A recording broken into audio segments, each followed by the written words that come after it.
Welcome back, lobotomites, to Big Mountain, known colloquially to many post-nuclear American residents as the Big Empty. It's not a racist thing, I assure you, they love mountains. Anyways, this has been a part of each DLC review I've looked forward to each time, because I fucking love the lore of Fallout New Vegas and Obsidian's Fallout in general. It's such a fascinating world to go and explore, with so much to learn about both it and perhaps even our own world through it and the various factions and conflicts that litter the map. Similar to how Metal Gear introduced me as a young lad to the complicated nature of culture and ideologies, New Vegas played a significant role in the formative years of my adolescence in introducing me to the complicated nature of civilization and the issues that underlie various approaches to governing groups of people. This stuff is fucking fascinating to me, and I enjoy the more critical but not necessarily nihilistic nature of New Vegas's approach to these various subjects. In regards to the DLC, Dead Money was fairly unique in its subject matter, because it dealt more with a universal struggle that all people face in various forms of obsession, be that control, greed,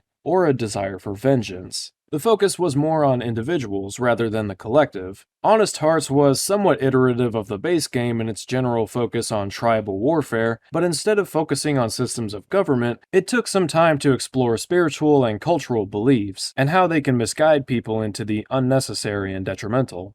Old World Blues goes back to the Fallout basics, with a heavy emphasis on technology and how dangerous it can be when allowed no moral or technical restraints. Except this time, the emphasis isn't so much on the problems caused by technology, but rather the source of such technology. Old World Blues isn't afraid to portray things as more black and white than one might expect from Obsidian's usual work. However, this is something that seems to be very intentional, and I think it works for the story they're trying to tell. The whole point of the think tank is to illustrate what anyone can become capable of when left completely unobstructed, and it's something I think any person could quite easily fall victim to in the right circumstances. After all, the road to hell is paved with good intentions. A perfectly good man could single-handedly cause the end of the world given the right circumstances. The ultimate failure of Big Mountain was the think tank's ambition outpacing their morality. The think tank is filled with a number of laboratories that all house incredible technology, admittedly some less than others, but there's a consistent theme that all of these technologies led to a significant detriment to the surrounding world. Take, for example, the Z38 Lightwave Dynamics Research Center. Just one look, and anyone who's played Dead Money should be able to see exactly what this place was used for. Z38 was the facility that experimented with the light-based constructs that litter not only Big Mountain, but the Sierra Madre as well. It's the origin of several extremely powerful technologies, including the force fields of the Big Empty and the holograms of the Sierra Madre. As it turns out, the holograms weren't even intended to act as weapons. In fact, it's not entirely clear what their original purpose was beyond perhaps force fields. It wasn't until Frederick Sinclair made his Faustian bargain with the think tank that the holograms had to be retrofitted with the laser beams and the defensive AI, something the Big Empty's workers found quite infuriating to try and compound with the technology. Having to design a hologram model to look identical to Vera Keyes was another part of the deal with Sinclair that the workers apparently found quite infuriating. Sure, Dead Money shows us that the hologram technology can scan a person and replicate them fairly easily, but I think it would be safe to assume that Sinclair wasn't about to have Vera sent off to Big Mountain, where she would likely be experimented on, especially given her sickly state coupled with Sinclair's overprotective nature. Big Mountain also houses a botanical garden where biological experiments were carried out, most notably to do with the spores that infested Vault 22 near Vegas. The Botanical Garden of Big Mountain is the origin of the spore that was eventually handed over to those devising Vault 22, which can be explored in the base game of New Vegas. The implications here are immense because it's possible that many of Vault-Tech's experiments originated in the Big Mountain, making the think tank responsible for a number of atrocities that we as the player can explore firsthand. This, of course, is only speculation, but given just how unique some of the Vault technology appears to be, it shouldn't be disregarded as a possibility that Big Mountain could be responsible for a number of the experiments that took place within them, including the cloning technology of Vault 108, the hallucinogenic drugs used for Vault 106, and perhaps even more frighteningly, the forced evolutionary virus that was developed by West Tech and further experimented with in Vault 87. Hell, even the little neighborhood at the southern end of the map bears some resemblance to Tranquility Lane. I would like to reiterate that this is only speculation, so don't think of this as concrete canon because there's no evidence of these particular examples to be found in Big Mountain. In fact, I imagine if Big Mountain were involved in something as colossal as the FEV, Obsidian would have made it a point to include a much more significant reference to that. However, it's also important to bear in mind that a lot of Big Mountain has been destroyed, meaning a number of experiments have simply been lost to time and have likely been forgotten even by the scientists of the think tank. We know that West Tech has ties to the US government, which Big Mountain worked for, and it's clear that the existence of Big Mountain itself is a secret that was kept extremely private due to the dubious natures of the experiments that occurred there. So it makes sense that even the Enclave wouldn't have known about Big Mountain and that there would be no reference to it in places like Mariposa.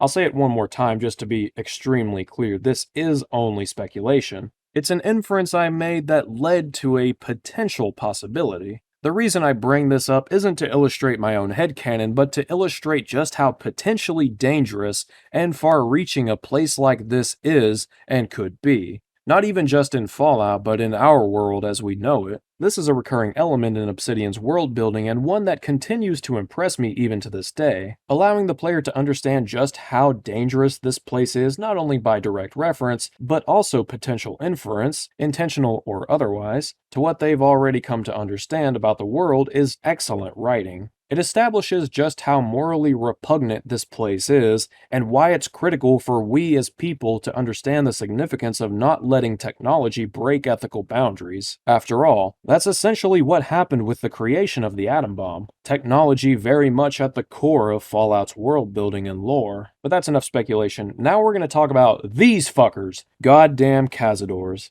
I imagine they need little introduction, but for those somehow unaware, Kazadors are mutated tarantula hawks that not only carry a potent poison, but also move quite fast and hit really hard. They also travel in packs and can be pretty hard to kill, making them one of, if not the most dangerous thing you can encounter in Fallout. Players dread the existence of these fucking abominations, and Obsidian were clearly aware of this and thought it'd be cute to show us their origins at Big Mountain as a botched experiment. As if there weren't enough unforgivable sins at Big Mountain to cast judgment for, you'd have to be the most forgiving of saintly figures to not feel an inclination to go full Doomslayer on the think tank after discovering this. Apparently, Dr. Boros intended to prevent the tarantula hawk from being able to reproduce, but as is apparent to anyone that's come across a nest of these things, he fucked up somewhere along the way.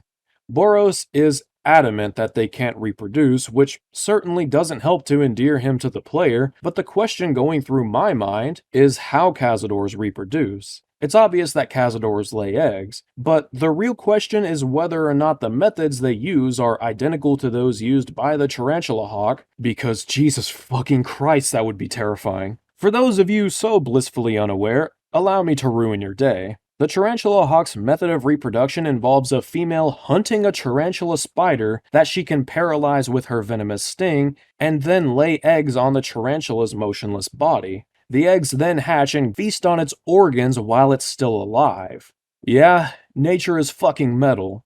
Bear in mind, the tarantula hawk's sting is considered one of the most painful stings from an insect that can ever be experienced. Full-grown men can be paralyzed for minutes by a single sting and suffer excruciating pain. So imagine being as small as a fucking tarantula and getting stung by one of these fucking abominations. Now imagine this abomination is several times larger, mutated, and hunting in packs. If these things reproduce the same way they did prior to mutation, then that is a terrifying and morbid way to go. And to round out this exploration into just how despicable the folks at Big Mountain are, we have Little Yangzi, a concentration camp for the Chinese to be experimented on. I honestly think this element of Big Mountain deserves more attention than the game gives it. It's an entirely optional area, and there's very little concrete lore despite the incredibly dark implications. But here's what we do know. The US government would round up literal truckloads of Chinese Americans to be sent off to internment camps,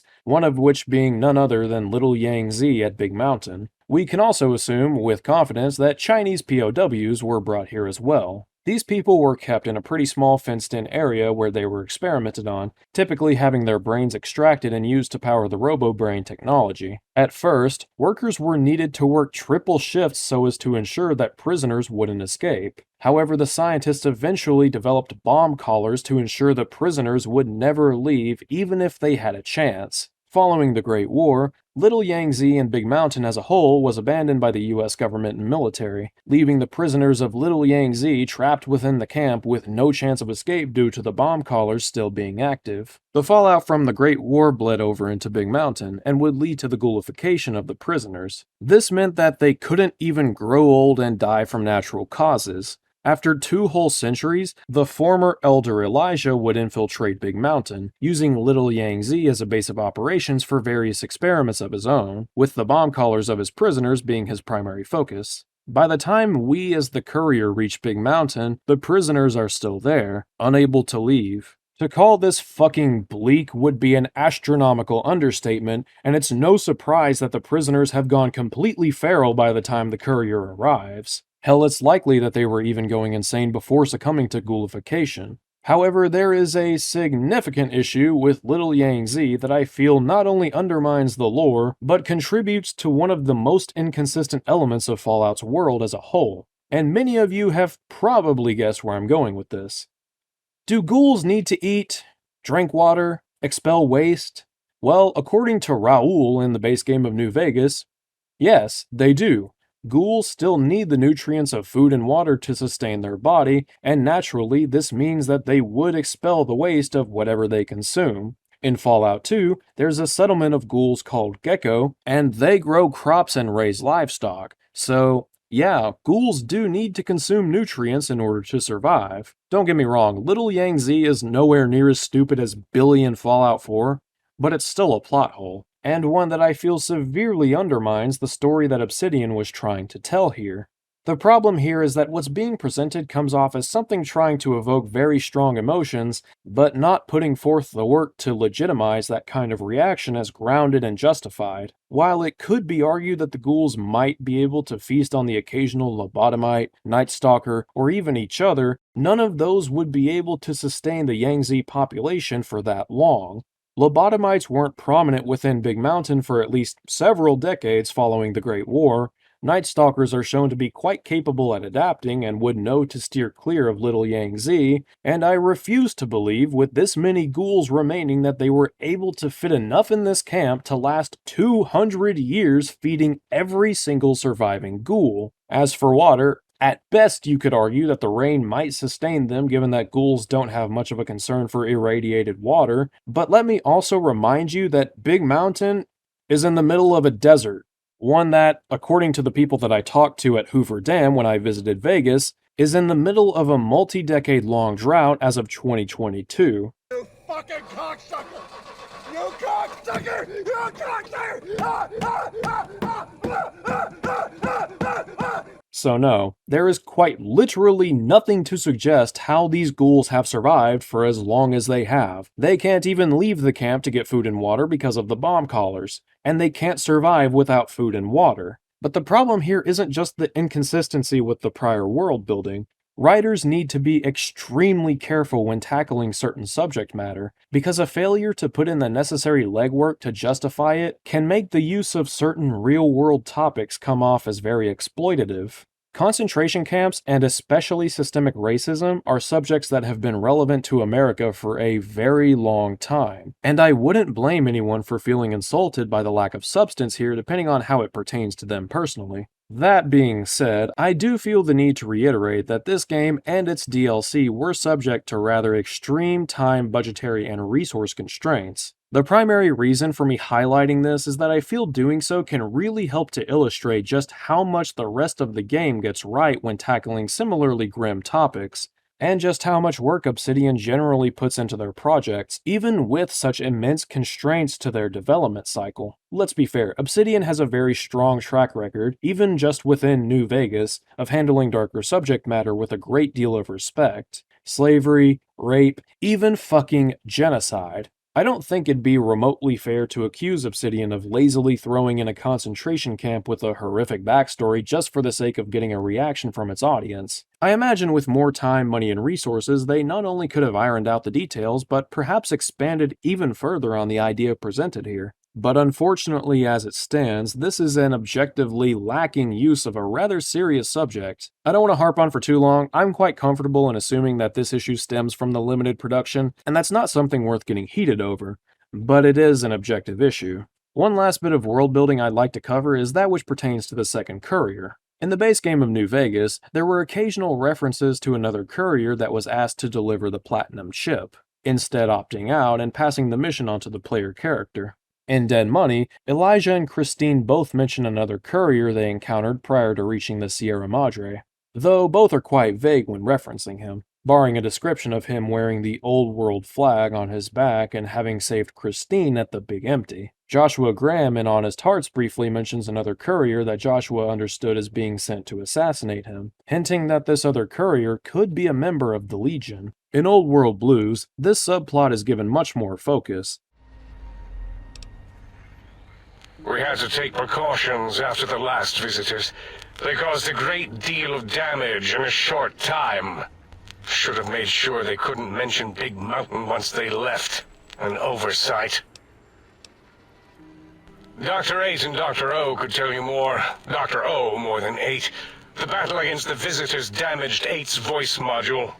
Suffice to say, those visitors are unwelcome. They stole a great many secrets and much technology. Impertinent. They also broke one of my trains. No! Beyond is death, despite mounting evidence to the contrary. No matter where these strange humans wander in from with their ideas and new brains, there is nothing beyond Big Mountain.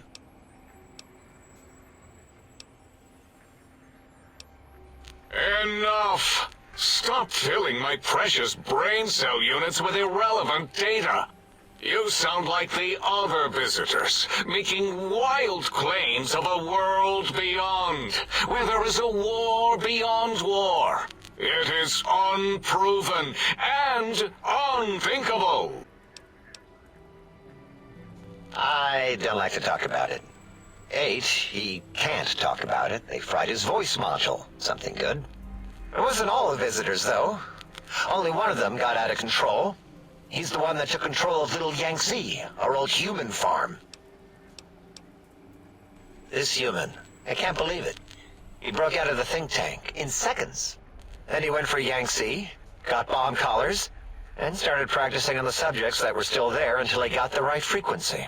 We were sending robots to stop him, and he was slicing and cutting through their shells with some souped-up laser gun like they were cheese paper. When he hacked into the mainframe, 8 tried to stop him and got fried. Me? He rerouted my processors to take control of the train network here.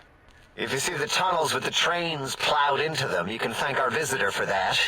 He wrecked the whole place.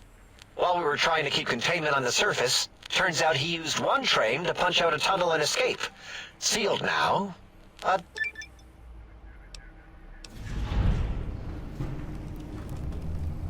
Two other human specimens. One arrived not long after the troublemaker, and the last one, not sure when he showed up. Thought the first one was going to be lobotomized in Y-17. She got out somehow. The last subject, Klein might know more. He talked to him, and let him leave the think tank. Hope he knew what he was doing. Klein knows things we don't. And I think he told some of those things to the last visitor. Dangerous things if they ever got out. Oh, a mailman. A delivery man. Someone who takes parcels from place to place using their primitive feet or similar conveyance. You are the second one I've met in recent times. Very different specimens. Of course. You must have met others in your travels. This one had met other couriers too, although it sounded as if he hadn't met the correct one. He asked us all many questions, and then he asked a most perplexing one. We had to segment the event out of our memories for safety. I do not know, nor should we try to access it. Perhaps Klein has the logs. My evaluation would be to let your own curiosity go. I do not think that Klein remembers the conversation as being satisfactory. Oh, yes, the last visitor. Well, the one just before you. Had an interesting name from some language that's almost impossible to speak. What did we speak about? Melancholy fellow. Had questions about history, but our conversation got interrupted. Twice, I believe. Once when the trains got derailed, and then a second time. Oddly enough, now that I'm accessing my databanks, I don't recall what the second time was. Mobius's incessant transmissions keep distracting me. Also, we didn't brain scrub the visitor. He may have left with some knowledge he shouldn't have. I believe, maybe. Oh well, I'm sure it's of no consequence. I don't make many mistakes in calculation or perception, so probability favors me. There are also a number of holotapes that can be found throughout Big Mountain, with these tapes finally giving a voice to the ghost that's been Ulysses. Don't want to argue philosophy with you. Brotherhood are preservationists. Tech in the wrong hands, it's dangerous. Mojave's proof. No denying that. Proof's here in this crater, all around us. Your tribe, the Brotherhood, haven't met many of you. Wanted to. Thought you might be the last chance for the Mojave, the West, the East. But you're all the same mind. Obsessed. Elijah is obsessed. He's mad. It's why they ordered his execution. Two are more alike than you know. Too wrapped up in the wrong bits of history to see ahead. Not judging. I know how it is. People are like couriers. You and him. Sometimes don't even know the message they bring. You all had a new flag. Thought maybe new ideas along with it.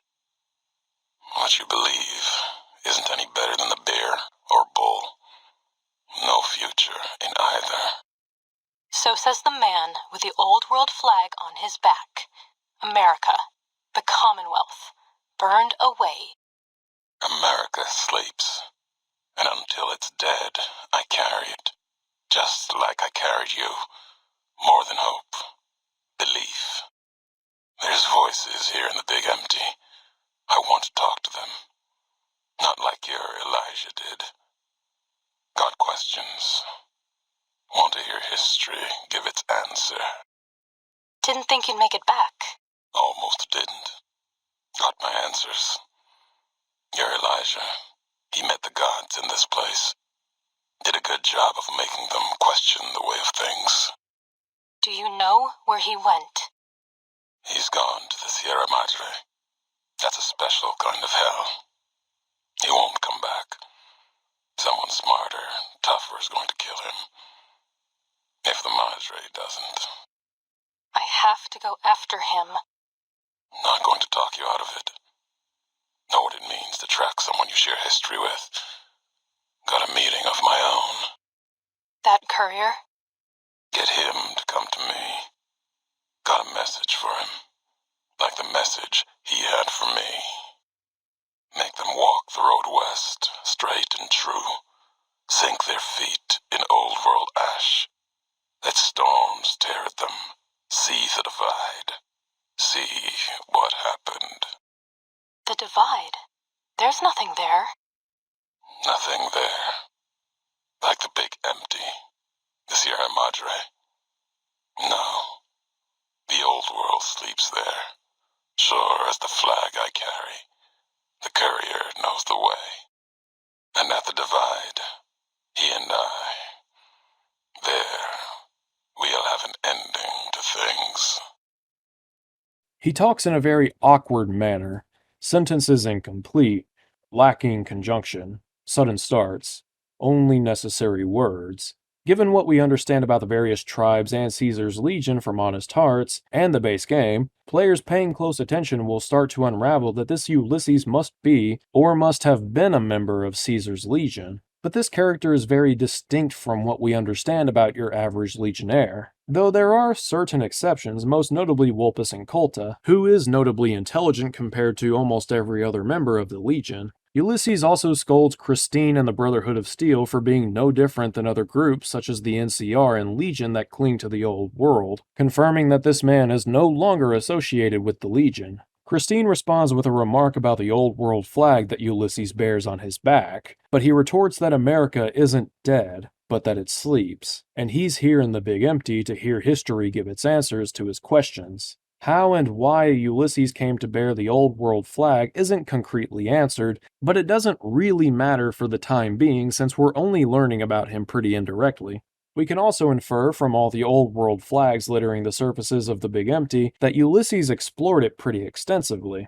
There's also the reference Ulysses makes in his conversation with Christine to the Sierra Madre, implying he's also survived a trip into the villa. So it's pretty clear through all of this that Ulysses has been around the block, and he's extremely capable as a survivor, which makes sense given that he's a courier and his past job was delivering items from place to place across the wasteland. With that, it can be pretty intimidating to hear Ulysses tell Christine that he plans to wait for and eventually meet the courier. What he truly means by this is unknown for the time being, but it's an effective setup for the next DLC nonetheless. Moving on from that, the conversation with Klein confirms that Ulysses did make it into the think tank, and it was through his line of questions regarding the old world that the think tank became fully aware of the world outside Big Mountain once again. But apparently, certain questions bothered the think tank to the point that they were willing to scrub their memory banks of that moment in the encounter. As to whether or not Ulysses got his answers or what his questions even were,